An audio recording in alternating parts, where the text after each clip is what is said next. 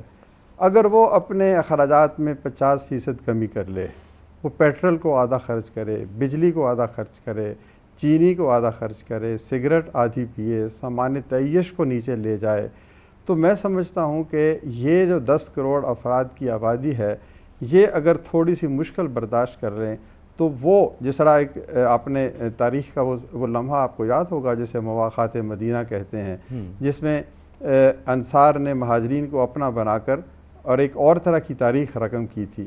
تو یہ ایک طریقہ کار ہے، ہمیں اس پہ اوپر غور کرنا چاہیے۔ آپ دیکھیں، یہ کام سب سے پہلے فرد کا ہے۔ بحیثیت پاکستانی، اگر میں پاکستان سے محبت کرتا ہوں تو مجھے سوچنا ہے کہ اس تمام کرائسس میں میری کیا ذمہ داری ہے۔ میں حکومت کی ذمہ داری بعد میں گنواؤں، سب سے پہلے تو میں اپنے گریبان میں جھانکوں کہ میری زندگی کا معیار کیا ہے۔ میں انتہائی جسے کہتے ہیں نا معذرت اور دکھ کے ساتھ یہ بات کہوں گا کہ ہم چاہتے ہیں کہ ہم یزید جیسی زندگی گزاریں اور ہمارا انجام امام حسین علیہ السلام جیسا ہو۔ یہ ایسا نہیں ہوتا۔ ہمیں انفرادی قربانی سے آغاز کرنا ہے، پھر ہمیں اجتماعی قربانی کے اوپر آنا ہے۔ اب یہ تو میں نے آپ کو فرد کی ذمہ داریاں بتائی ہیں نا، کہ میں اپنے گریبان میں جھانکوں کہ میں اس ملک کو ٹیکس دیتا ہوں، میں کیا کرتا ہوں۔ دوسری ایک بات حکومت کے حوالے سے بھی آپ مجھ سے پوچھیں گے کہ آپ نے فرد کی ذمہ داری گنوا دی، حکومت کی کیا ذمہ داری ہے؟ دیکھیں، حکومت کی ذمہ داری میں آپ کو یہ بتاتا ہوں کہ یہ حکمرانوں کو سوچنا چاہیے کہ جب غزوہ خندق کا موقع تھا تو جب کسی نے کہا کہ بھوک سے میرے پیٹ پر ایک پتھر ہے، تو جو اس وقت رہنما تھے انہوں نے اپنے کپڑا اپنے پیٹ کا اٹھایا تو 2 پتھر دکھائے۔ کوئی ہے جو آج یہ کہے کہ میں وہی کھانا کھاؤں گا جو مزدور کھاتا ہے؟ کوئی ہے جو آج یہ کہے کہ میں اسی گھر میں رہوں گا جس میں نچلے متوسط طبقے کا شخص رہتا ہے؟ یہ باتیں جب نہیں ہوں گی، جب اوپر سے یہ مثالیں قائم نہیں ہوں گی، تو قربانی قوم سے کون مانگے، کس طرح مانگے، کس منہ سے مانگے؟ یہ تو سر وہی بات ہو گئی، ہر انڈیویجول کو دیکھنا ہے، چاہے وہ غریب ہے، وہ امیر ہے، وہ اشرافیہ میں ہے، وہ حکومت میں ہے، وہ سیاست میں ہے، وہ ایک عام آدمی ہے، سب کو اپنا اپنا کردار ادا کرنا پڑے گا۔ یہ تو ہو گئی بات اپنا کردار ادا اپنی۔ لیکن ملک کی تاریخ میں 75 سال میں پہلی مرتبہ یہ صورتحال آئی ہے کہ اتنی زیادہ مہنگائی ہوئی ہے۔ تو ایسی صورتحال میں اجتماعی طور پر حکومت کو کچھ فیصلے لینے کی ضرورت ہوتی ہے، ہونی چاہیے۔ تو وہ کیا ہو سکتے ہیں جس سے کہ ایک عام آدمی کو کچھ ریلیف مل سکے؟ سر اس میں سب سے بڑی چیزیں تو یہی ہیں کہ آپ ٹیکسز میں اضافہ کریں۔ ہم کیوں نہیں ٹیکس دیتے؟ اگر وطن سے محبت ہے اور میں کروڑہ روپے کماتا ہوں، اس وطن نے مجھے مٹی سے اٹھا کے آسمان کی بلندیوں پر پہنچا دیا، تو مجھے ٹیکس ادا کرنا چاہیے۔ پھر اس کے علاوہ جو ہمیں امپورٹ بل میں کمی کرنی چاہیے، ہمیں سامان تعیش بند کر دینا چاہیے، ہمیں غیر ضروری اشیاء نہیں خریدنی چاہیے، آپ سولر کو کیوں نہیں پروموٹ کرتے؟ سولر کے لیے آپ بلا سود قرضے دیں، آپ دیکھیں کہ چند ہی ماہ نہیں کے اندر ہی آپ کی جو کنزمپشن ہے وہ کم ہو جائے گی۔ آپ بڑی گاڑیوں کو بند کریں کہ ہفتے میں 1 دن 2 دن یا 3 دن آپ بڑی گاڑیوں سے لے کر آئیں۔ حکومت کو مشورے دینے والے دانشوروں کی کوئی کمی نہیں ہے۔ میں ایک سول سوسائٹی سے تعلق رکھتا ہوں، میرا سیاست سے تعلق نہیں ہے، میں نے خود اپنا آپ کو جھانکنا ہے، میں نے اپنے آئینے میں پوری قوم کو دیکھتا ہوں۔ میں تو لوگوں سے کہوں گا، ان 10 کروڑ افراد سے کہوں گا جو دوسرے پاکستان میں بستے ہیں، کہ وہ تو دیکھیں، چلیں ایک غریب گھرانے کا خرچہ اٹھا لیں، یہ 10 کروڑ اگر دوسرے 10 کروڑ کے ساتھ مواخات کر لیں تو یہ زندگی بدل سکتی ہے۔ بات صرف یہ ہے کہ ہم دوسروں سے قربانی کا تقاضا کرتے ہیں، میں خود قربانی کیوں نہیں دیتا؟ یہ سوال آپ اٹھائیں۔ میڈیا کا سب سے بڑا اہم کردار، میری درخواست یہ ہوگی کہ ایک طرف ہم ضرور یہ بات بتائیں کہ جی ملک کی صورتحال سنگین ہے، لیکن ایک تحریک آپ کی طرف سے یہ بھی تو چلنی چاہیے۔ آپ ہر روز پوچھیں ہر شخص سے کہ تم نے اپنے حصے کی جو فرض جو تم پر تمہارے وطن نے تمہارے مٹی نے ڈالا وہ پورا کیا؟ بالکل سر، ہماری بھرپور کوشش ہوتی ہے کہ ایک فرد کی جو ذمہ داری ہے اسے جھنجھوڑیں، اس پہ بات کریں، اور آپ سے بھی بات کرنے کا مقصد یہی ہے۔ لیکن جو آپ اقدامات بتا رہے ہیں حکومت کو لینے چاہیے، حکومت کی اقدامات لے تو اس کے بعد تو سکھ کا سانس ملے۔ اگر جیب میں پیسے نہیں ہیں تو پھر 10 طرح کی برائیاں ہیں جو معاشرے میں پیدا ہوتی ہیں۔ اگلے سال حکومت نے 11.5% کا انفلیشن ٹارگٹ رکھا ہے۔ حفیظ پاشا صاحب کی ہم نے گفتگو سنائی، وہ کہہ رہے ہیں کہ 23% ہوگا۔ تو جو اقدامات حکومت لے رہی ہے اس سے بھی مہنگائی کم ہوتی نظر نہیں آ رہی، انفلیشن ڈبل ڈیجٹ میں ہی نظر آ رہی ہے جی بالکل اگلے سال کے لیے۔ جی آپ درست فرما رہے ہیں، لیکن یہ قربانی کا عرصہ چند دنوں پہ محیط نہیں ہے۔ اگر آپ نے اس ملک کو مضبوط بنیادوں پہ کھڑا کرنا ہے تو 1 2 3 4 5 سال ہمیں یہ قربانی مسلسل دینا پڑے گی۔ جب گھر میں آگ لگتی ہے نا تو پھر گھر کے ہر فرد کو اس میں شریک ہونا ہے اس آگ کو بجھانے کے لیے۔